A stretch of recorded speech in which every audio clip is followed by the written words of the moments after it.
भाई साहब और मैं जो है आप भी शामिल हुए, मुमरा के कई लोग शामिल हुए, सभी पार्टी के लोग शामिल हुए, सिर्फ शानू पठान जी नहीं पहुंच पाए। देखिए मैं उनका नहीं जानता, देखिए वो एक अलग चीज है और इस चीज से कोई इनकार नहीं करता, चाहे वो शानू पठान हो, चाहे शमीम खान हो, चाहे कोई भी हो, चाहे भाई साहब सईद अली अशरफ क्यों ना हो।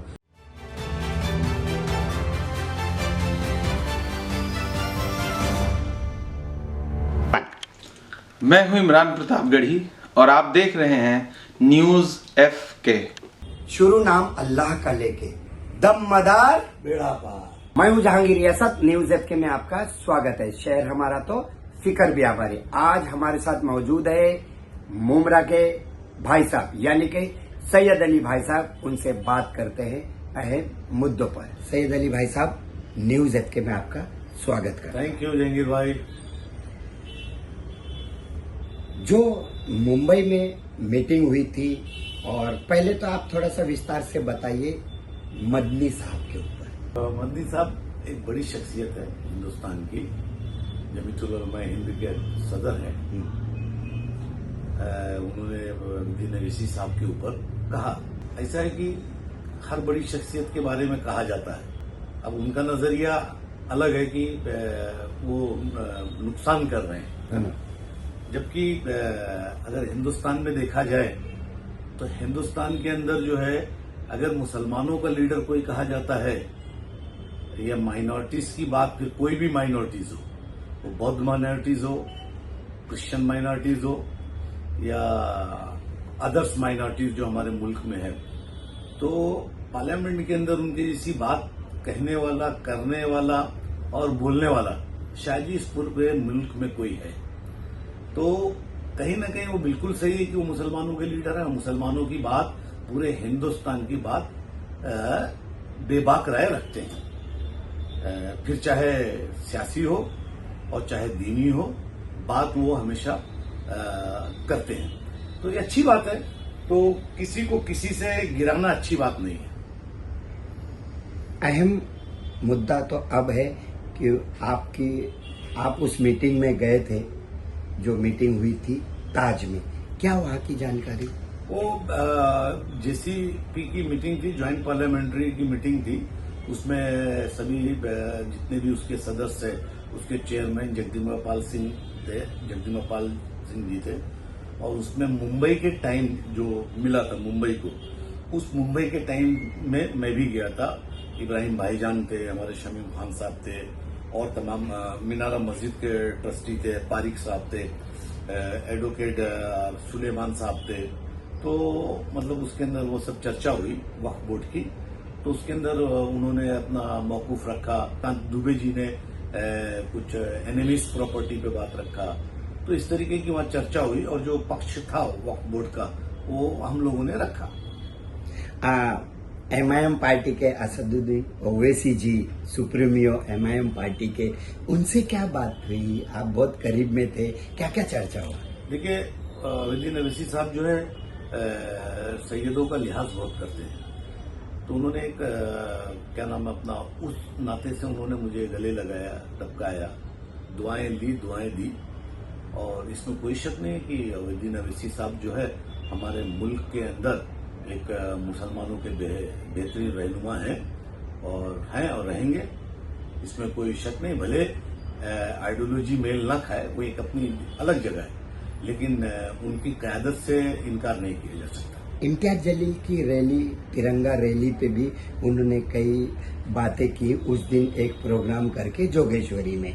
तो क्या लगता है आपको, ये सारे मुस्लिम क्यों नहीं पहुंचे?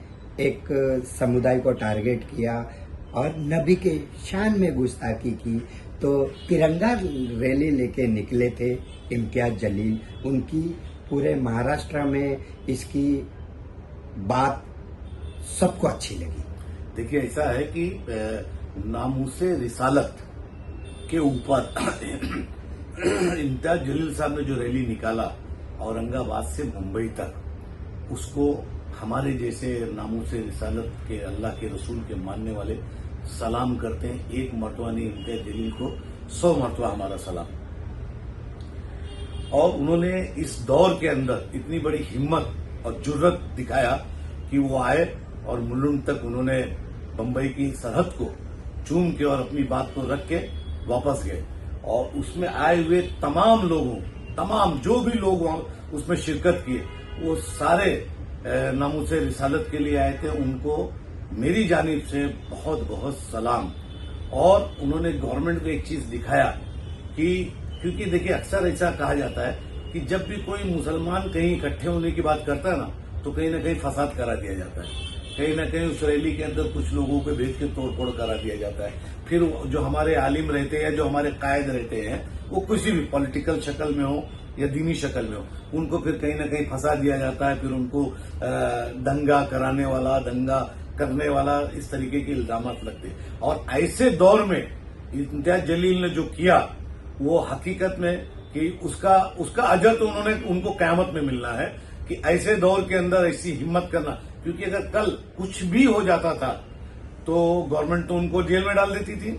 और हमारे ही लोगों में से कुछ लोग ये बोलते थे क्या जरूरत थी, क्यों किए, क्यों आए, क्या जरूरत है करने के लिए, अल्लाह के रसूल ने तो ये फरमाया है, ये बताया है। इस तरीके के बहुत से कुकुरमुत्ते मुसलमान बाहर आ जाते थे। तो इस्लाम जो जलील साहब ने जो किया है, मैं उनकी नामूसे रिसालत को उनके सलाम करता हूँ। नबी की शान में गुस्ताखी करने वाले अरेस्ट नहीं हुए, उसीलिए ये रैली औरंगाबाद से शिवाजी छत्रपति शिवाजी संभाजी नगर से इम्तियाज जलील मुलुंड चेकनाका तक। उसके बाद में हमारे शहर के कुछ लोग क्यों नहीं आए इस रैली में?